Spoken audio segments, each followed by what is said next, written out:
All righty, well, we'll get started momentarily.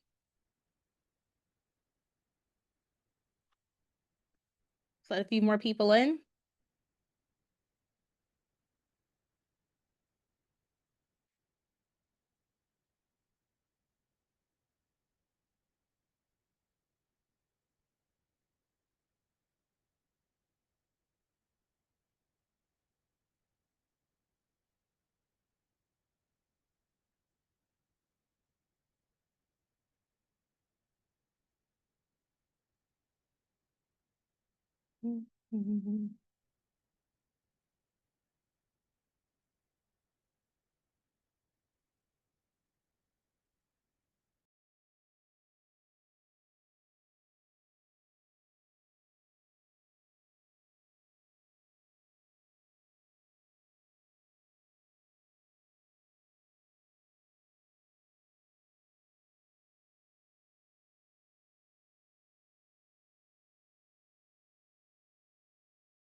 All righty. Well, I want to be respectful of everyone's time. So my name is Angelica Harris, and I'm the founder and CEO of a platform that works to close the racial standardized testing gap called Top Tutors for Us. So I founded Top Tutors for Us when I was a college student at Washington University in St. Louis, and I'm really excited to share my best tips, well, some of my best tips and tricks for acing the ACT. And yeah, so thank you guys for taking the time out of your evenings to join me on this webinar.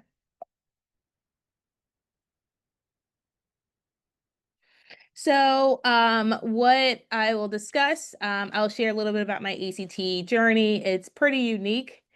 And then I will talk a little bit about the ACT, just for like those who are, if it's your first time taking the test or for any parents, trying to prepare your child for this important exam. Then I'll go over strategies for each section and talk about leveraging your score and maximizing your opportunities for college scholarships. I'll then leave some time for Q&A, and if you stay until the end, I'll raffle off a free session with at Top Tutors for Us. So I founded Top Tutors for Us. It was really a personal journey. And I actually was not a really good test taker in high school. Though I was a really great student, I made mostly A's. My ACT score actually, after my 10th grade year, was a 16, and I had like a 12 in reading. So I was way below what I wanted. And I was a varsity athlete. I participated in numerous extracurriculars and excelled at them. So really, my test score was the only like terrible thing on my college application. So I wanted to do something about it. And I actually left my brick and mortar school and homeschooled myself my 11th grade year. And I really focused on improving my ACT score. And I did. I successfully got my score up by 16 points. And there were a lot of things I learned along the way when increasing my ACT score. And I got a 35 on the math section. And one of the big things is um I actually had skill gaps in math, reading, and writing. And so that's why those like just teaching me strategies back when I was in high school was not effective. I actually had to go back and learn the fundamentals. And with that much higher ACT score came so many opportunities for college and scholarships. So I was like waitlisted at Harvard. I um, ended up being offered over $1.5 million in college scholarships. I accepted a full ride at WashU. I had so much scholarship money that the university actually was paying me to attend college. So that was a really cool, you know, feeling every semester to get a check from the university to study and do what I love doing. So yeah. And so what is the ACT for those who, if this is your first time, like, um, you know, being familiar, learning about the ACT. The ACT is a college ready is an assessment that is supposed to assess like a student's readiness for college, and there are four sections: English, math, reading, and science. And there's an optional writing section. Now there are some like recent changes to the ACT, which I'll discuss shortly. Um, and it's the test is very different from what a student sees in the classroom. It's almost like a skills test than, a specific like subject test, if that makes sense. So looking at the overall format of the ACT, the test is so actually starting this weekend. So the next official ACT is occurring this weekend.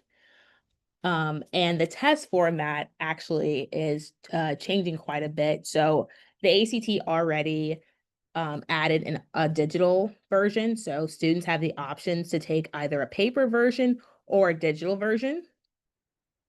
Secondly, the test is going to be shorter. So typically the exam will take about 3 hours.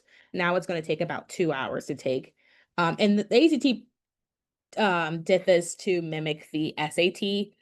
For those who are familiar, the SAT made a lot of changes to their exam last year.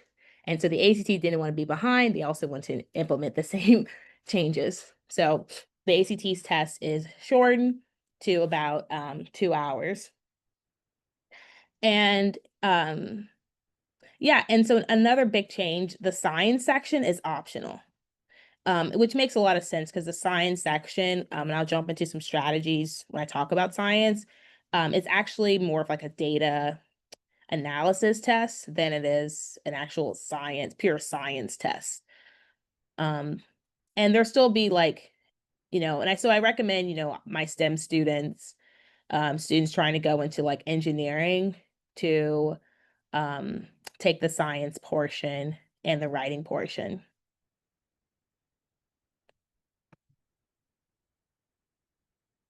So, diving into some strategies, starting with the English section. The English section is um, so there are five passages. These are like mini essays. They test on punctuation, sentence structure, rhetorical questions. And so what I used to actually do right before I even started the English section is write the word concise on the top of my um, test. So this is the most important strategy on the English section.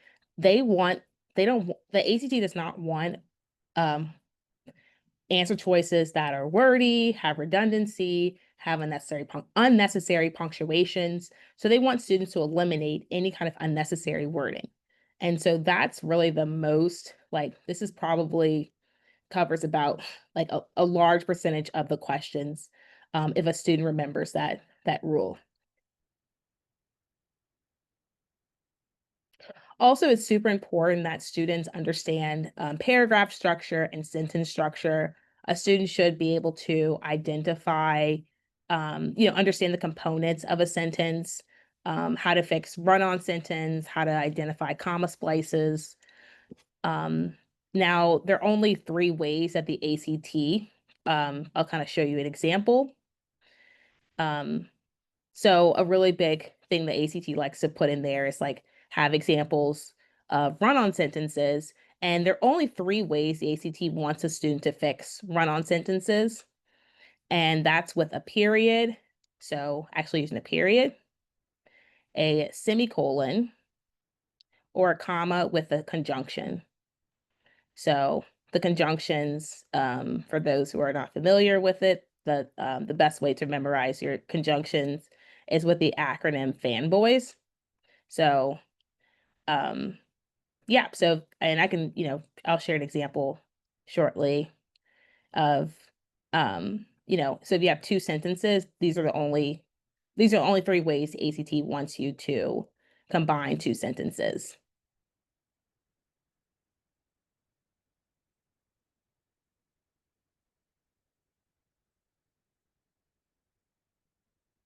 So looking at this example, specifically number 19, you can see that so if everyone just wants to take a moment to read number 19. So which of the following is not acceptable? And it's super important when students are taking the ACT to be a careful reader. Because the ACT likes to throw in like these words like not or least. So if a student's not careful, they can end up, choosing the wrong answer choice. So just take a minute to read number 19.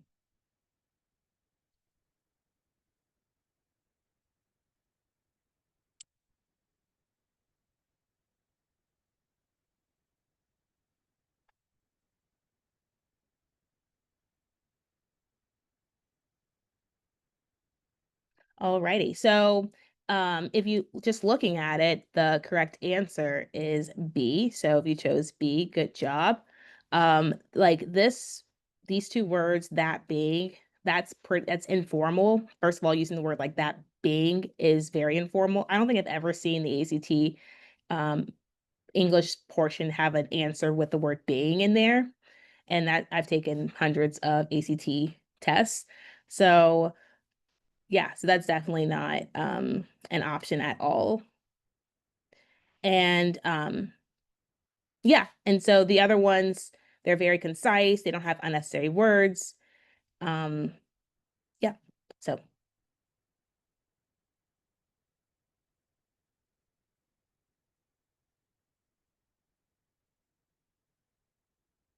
yep, and so most important strategies just to eliminate any kind of run-on sentences, any kind of redundancy.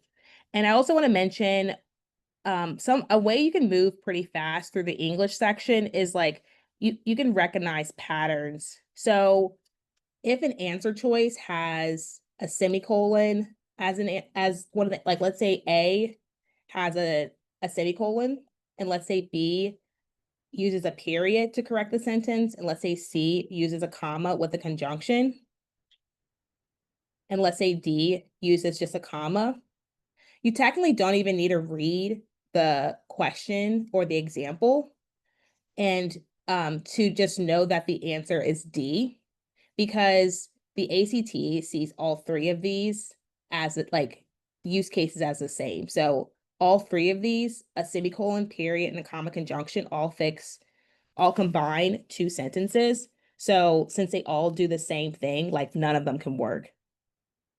So that's just a little trick, on the test and how you can move pretty fast without even reading the question.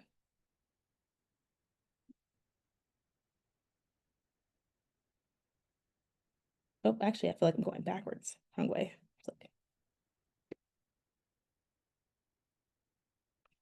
Okay, now go ahead and do this example right here.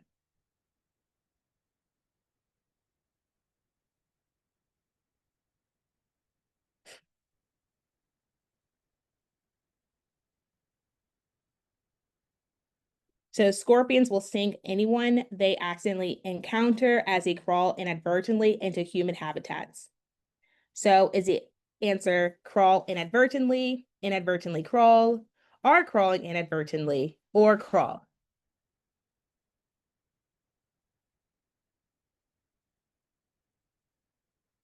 So if you said the answer is crawl, Jay, that's correct. That's because just using like the other ones are just wordy. Like you don't need if something's crawling, it's understood that it's inadvertently. So yeah, the other choices are too wordy. And that's J is the most concise. Now take a look at this example. Which of the following alternatives to the underlined portion would not be acceptable? And so parents, it's very crucial that, you have if you're helping your child practice, to make sure that they circle, underline these words that in all caps. What I like to do before I move on to the next answer choice, I always like to do a mental check and be like, okay, did my answer the question? Okay, so, and if it did, then move on to the next one. If it didn't, then just redo it. Because I'll just say this really quickly. What you don't want to do on the ACT, just know that to get it like a 25, some students think that they need to answer all the questions and move really, really, really fast because you do have such little time. And that's really what makes the ACT hard. If a student has unlimited time, like I'm sure they'll probably get really, really high scores, like in the 30s. But so um I actually like to get a 25, um, a student actually just needs to get 70% of the questions correct. Now, I don't know if anybody knew that they only need to get 70% of the questions correct to get a 25. So with that in mind, I actually recommend for students to, get through about 90% of the questions, but like know that they're going to, and that gives them more time per question. So they're getting more questions correct. Um, and hopefully we'll hit that like 70% benchmark than speeding through all the questions and getting and like making a lot of careless errors. So take a moment to do 73.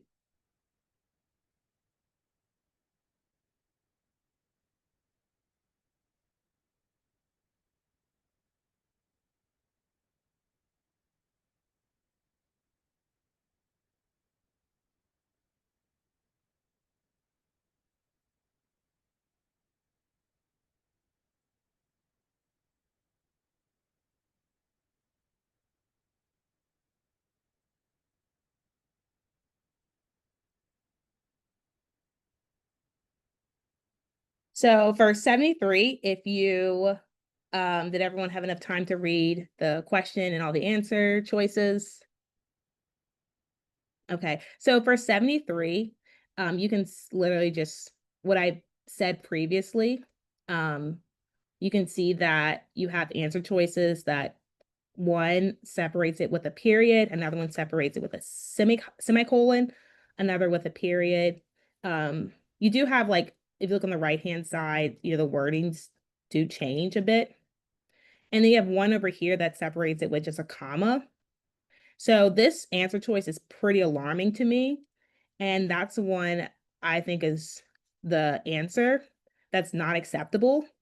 Because if we're reading this sentence, we can see that this green portion is a sentence. It's a sentence because we have our subject, it, and we have our verb, might. So we have a sentence and it's a complete thought. And the second portion, which I'll underline in blue, if you're going east, we have our dependent clause, and then we have our independent clause. Go to bed 1 hour before or 1 hour earlier and rise next day. So essentially, we have two separate sentences. And as I mentioned, a big strategy to separate two separate sentences, the ACT only wants students to use either a period, a semicolon, or a comma and a conjunction. D uses just a comma, so that is not acceptable.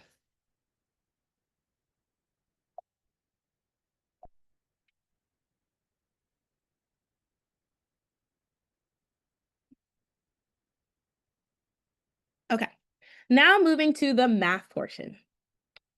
All right, so math, there are multiple ways to solve these math questions. A really big thing to know for math is one, like it's a lot of the questions are algebra. So the test includes elementary algebra, which is like pre-algebra questions, algebra 1, algebra 2, geometry, trig.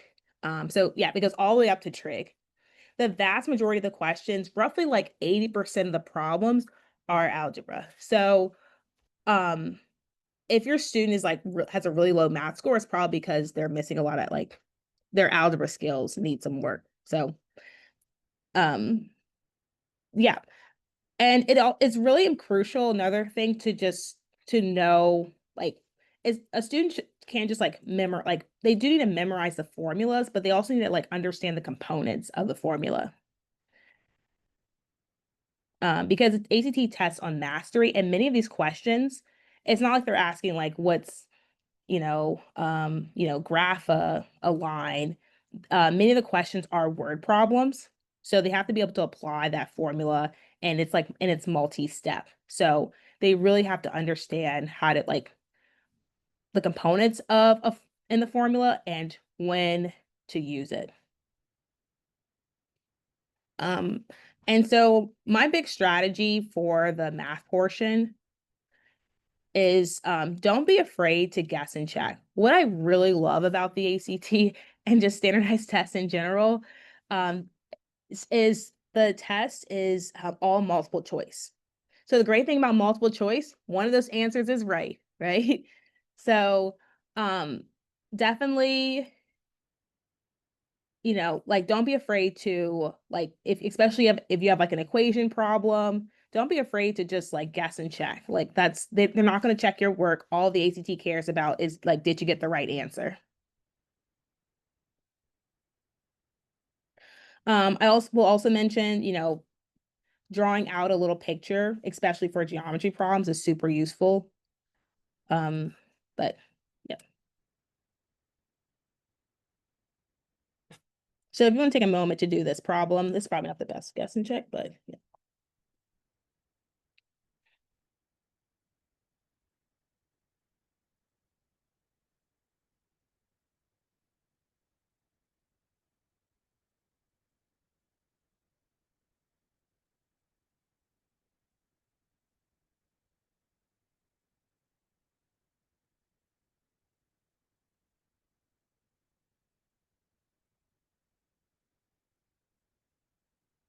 So yeah, this problem, all you have to do is just isolate the y. So, move over everything that's not a y.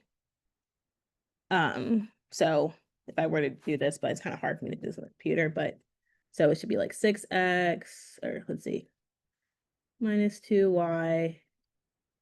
Oops, okay. This is kind of hard to draw. Then you want to minus over the 6x, right? So automatically, I'm thinking it's going to be probably k because we do have a negative 6x, but actually take that back. We have a negative 2y right here. So we'll have negative 2y is equal to 4 minus 6x. Okay, this is kind of hard to write with my computer sitting up like this. Minus 2y, minus divide by everything by 2. So we'll have this as just our 6x and this as negative 2. So you should have gotten f up here. I'm sorry, this is S3. Oops, sorry. Excuse me. It's me being a little nervous. So yeah, negative 6 divided by negative 2, 3. And then that will be just negative 2. So H. Sorry about that. And also me writing super messy.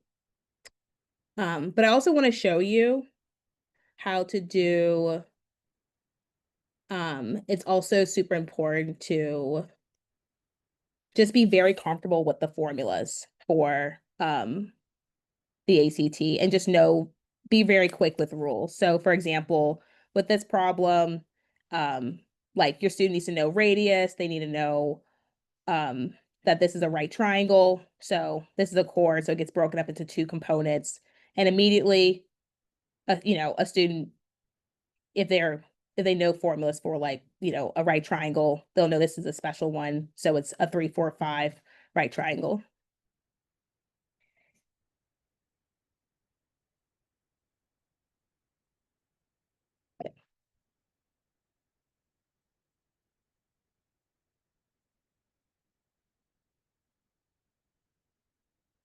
All right. So for the reading section, there are 4 passages, and it's really hard to read every word in the passage. You just don't have enough time. So a student has roughly 9 minutes per passage. And so my advice is to always start with the questions. Like, look how many words they have to read, and it's just not possible. So start with the questions and mark the line number references. So if I were to do this passage, I always like to, if you can see, like, I start with the questions and I'm looking for the line number references. So this says line 32, and then this says line 15, and this says the second paragraph. So I like to go right back up here. And so where it says line 32, I'm putting the question number. And where it says the second paragraph, I'm also putting the question number. So line 32, I'm putting a number 4. Line 15, I'm putting a 9. And the second paragraph, I'm putting a 10. So as I'm reading, I'm going to answer these line number references. So this will be a little bit easier, obviously, like when a student has both passages side by side. But so after I read the second paragraph, I'm answering question 10. After I read line 32, I'm answering question 4. And so once I finish the passage, I would have already answered around 5 questions. And so that helps out a lot because what really makes a student slow down is rereading.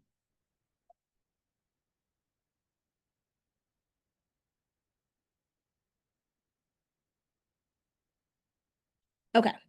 On to the science portion. So this section is optional. I recommend it if your child is trying to enroll into an engineering school or some kind of competitive like STEM program.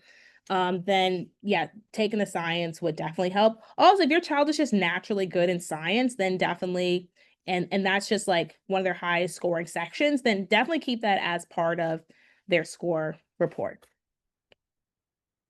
So science, always start with the questions. And it's not really a science test. It's more of a like the ACT is just testing how well can students interpret graphs and charts and data. I also recommend doing the conflicting viewpoint questions last. So I'll just share, a few science questions. Oops. Oh, here we go. So this is a conflicting viewpoint viewpoint questions. There are 7 passages. And this is a typical science passage. As you can see, it always has like a few charts with a little like experiment associated with it. And the conflicting viewpoint question is very wordy. So this takes way more time to do. And on the ACT, it was super important to know that every question is worth the same amount of points. So it just makes no sense to do the hard questions, the long questions first. Do the easy questions, get those easy points. They're like free throws. Then, tackle this longer one. But if you were to tackle it, start with, I like to just quickly read the little excerpt at the top, actually, just so I know like what the experiment is about. And so this passage, it looks like it's about Pluto. And the first scientist is saying it is a planet, and the second scientist is saying it's not. Then I'll just jump into the questions and just then use the questions to help me pinpoint where I need to look. So it's like question 7 is saying, according to scientist two's viewpoint, and then I'll scan like the second scientist two's viewpoint, and I can see something about icy composition. So automatically, I'm assuming that, it's going to be B as my answer.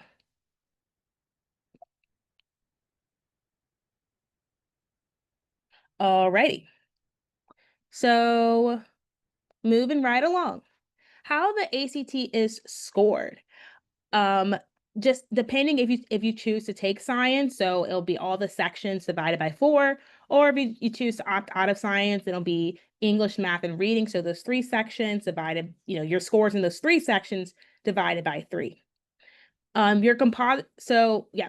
And also many colleges allow you to super score, and scholarship programs allow you to super score. So use that to your advantage. So super scoring, for those who don't know, that means if you do like, let's say you take an official ACT test and you do really well on the English and reading section, but not so well, on the math and science. And the next test you do extremely well in math and science, but not really, but like you score lower at this time on English and reading. Your super score will be your highest English and reading and your highest math and science. That'll be your composite. Okay. So how to leverage your ACT scores. So just from my own experience, getting my ACT score up by 16 points, that helped out tremendously with scholarships. I went to looking at like local universities to then look, big, actually looking at Ivy League institutions. So it definitely makes you more competitive. Colleges have gotten more competitive. Scholarship programs have gotten more competitive. So even for universities that are test optional, it's almost like a student taking AP classes. And if they are, a student showing AP courses on their transcript versus like, not having any honors or APs, it just makes a student like, um, it boosts their application, especially if they do really well in those AP courses. So if you do really well in the ACT, that significantly helps your application compared to the thousands of other applications college admissions officers receive. Um, so the best place to look for scholarships, and I'm actually going to host a scholarship webinar on how I was able to get offered over $1.5 million in college scholarships. So I actually will share some of my biggest tips there. And just real briefly, like colleges give the most merit-based, like if a student's trying to get a lot of scholarship money, they really have to go through the universities. Yes, they're outside scholarships. I did apply for them and they take a long time. Applying for scholarships, if there are any seniors on this call, I'm sure you're probably in it right now. Just the whole college and scholarship application is literally like a part-time job. So I definitely will, share how you can really target the best scholarships that you can that will where the ones that you definitely are the most competitive for and can win. Um so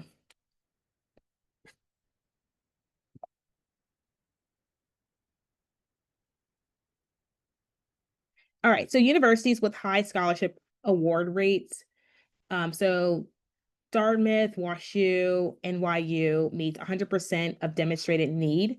So no loans for many families. So if you're, coming from a family making under, I believe it's like $100,000, and you get admitted to those universities like Dartmouth, WashU, NYU.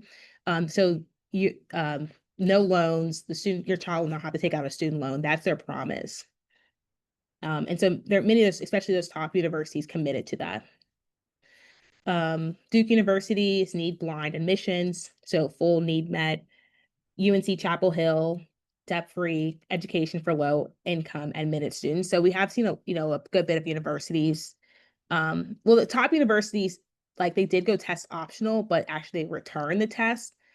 And they also implemented this new policy of, assisting low income families who get admitted and going need blind.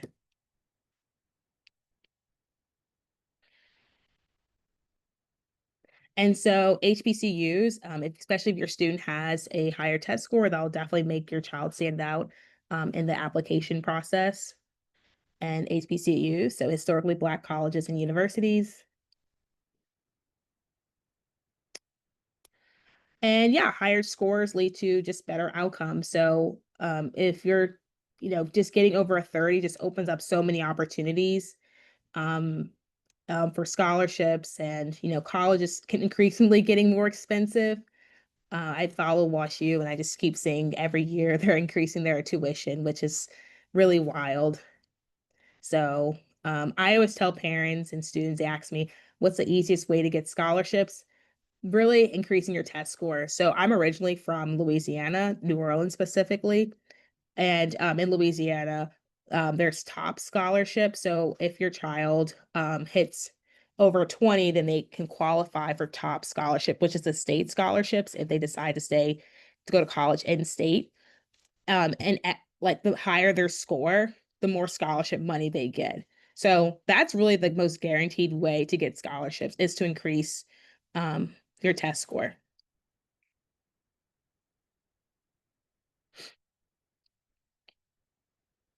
And another thing that it's also important for increasing your test score, it's helpful for it's just been actually a really good indicator, though the ACT has had a ton of pushback, with just, test prep is traditionally very expensive and inaccessible for low income families.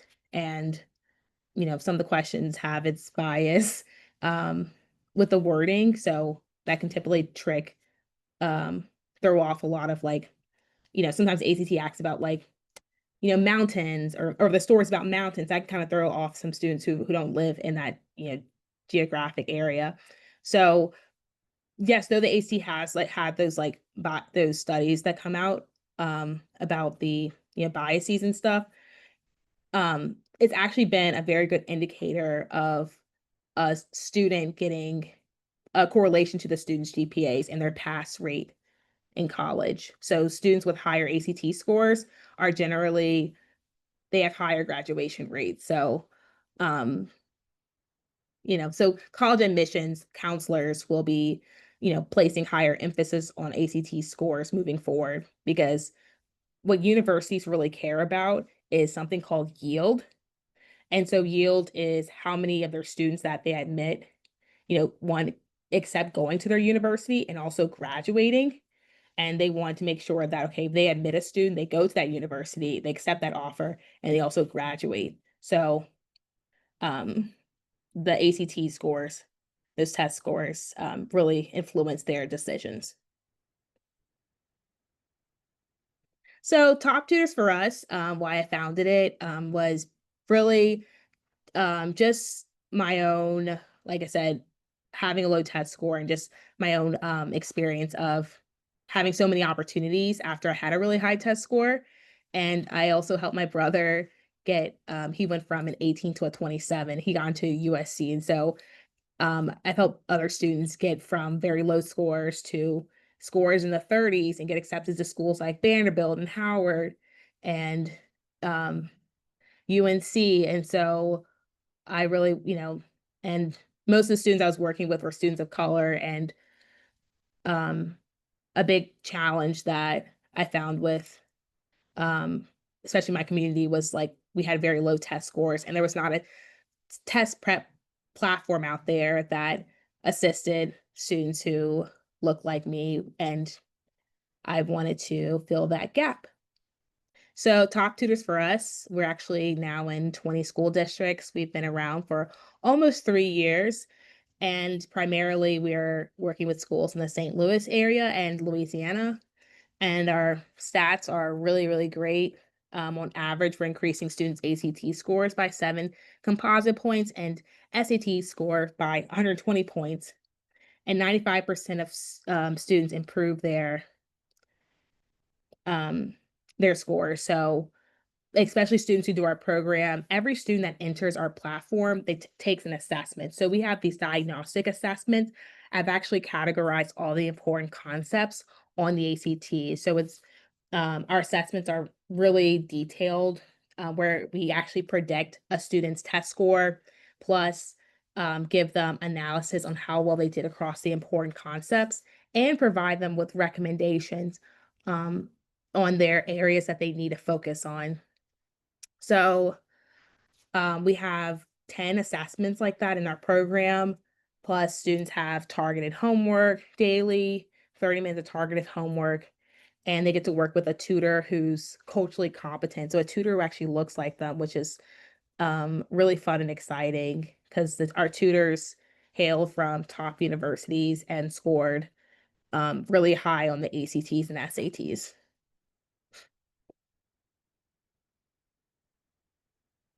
Okay, before the raffle, does anyone have any questions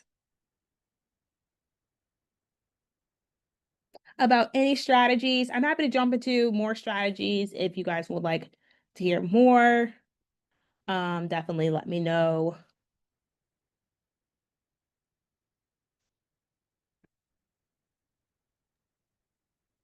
Mm.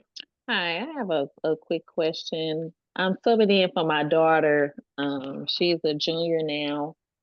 Would you recommend, taking both the ACT and SAT, or do universities kind of focus on the ACT score more?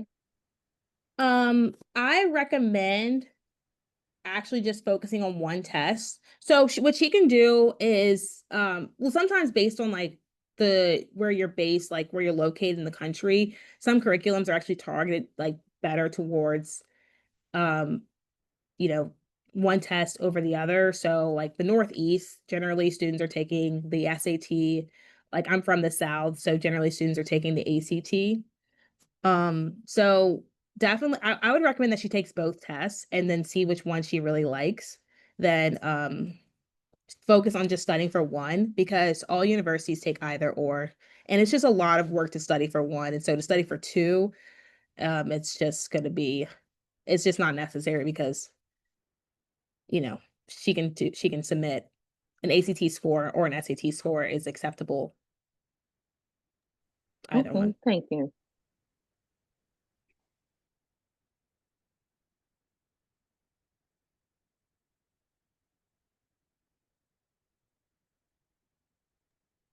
I have another question as well. As far as the tutoring, is it in person or is it Zoom setup? I'm in the St. Louis area. Yeah, so if she's in one of our partner schools, it's a hybrid format with parents who Mm-hmm. sign their kids up. It is fully virtual. So all students are in our online, it's an advanced online classroom. So it's very similar to something like Zoom, where both the tutor and student, it's one-on-one, will have their cameras on and work through ACT problems or SAT problems. And then Saturday mornings, we offer assessments, and then give the results. And then also we have uh, session review, like feedback from the tutors after each session. So we are fully virtual mainly because it's about getting, you know, more minority tutors. And so we're able to reach our tutors from, you know, schools, really top universities like WashU, but also like Harvard and Howard. So yeah.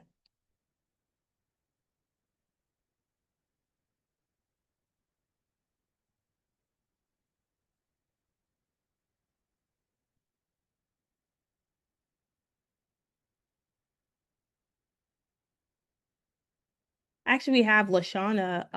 Her child is in our program. If Lashana, if you want to say any words about your child in our program and your experience, don't mean to put you on the spot. No, you're fine. I really enjoy Top Tutors. I have a 15-year-old son, and he started in the Top Tutors program 2 years ago. And just in, I feel like 6 to 8 sessions, I saw significant growth as far as his test taking abilities and his confidence in his ability to take tests.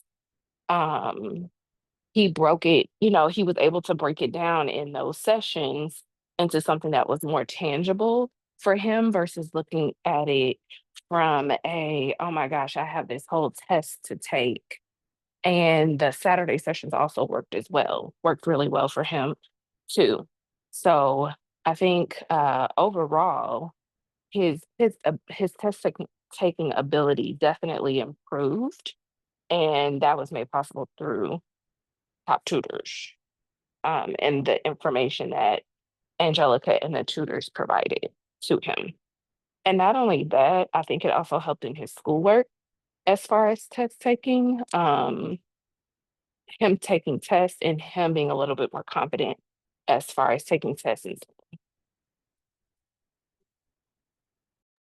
Thank you so much for that, Lashana. And yeah, so if you'd like to learn more about Top Tutors, definitely visit our website.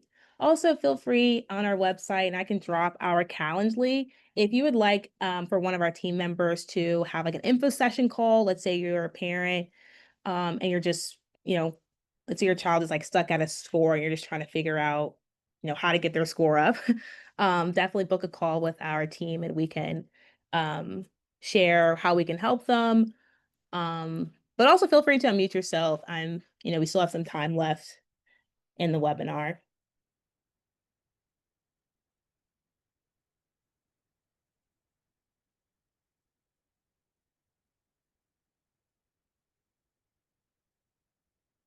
Alrighty, so and I do want to touch on a big something that Lashana mentioned about um top two, like how I designed the program for top tutors and really how I got my score up. It's about like what how she mentioned about like her son doing better in the classroom. So we take a holistic approach to improving students' test scores. This is very different from what you'll see in like traditional test prep, where they mostly will just be teaching strategies.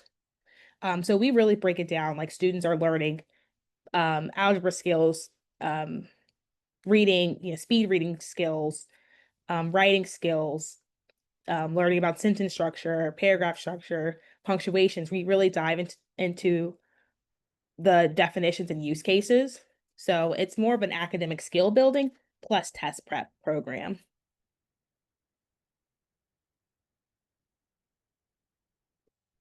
All right, so let's see who will win the free session. So this is a value of $75. And yeah, so if you win, then you get a free top tutor session and an assessment. So 3, 2, 1.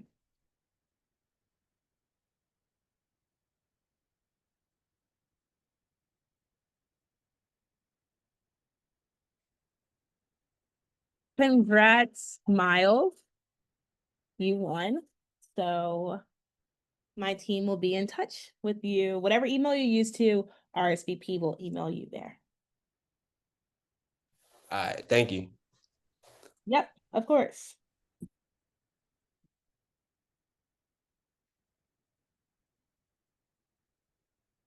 Alrighty, so thank you guys for joining this session. Does anyone have any questions about the ACT, the English section, reading, math, or science, the new format? Happy to answer any of those, topics.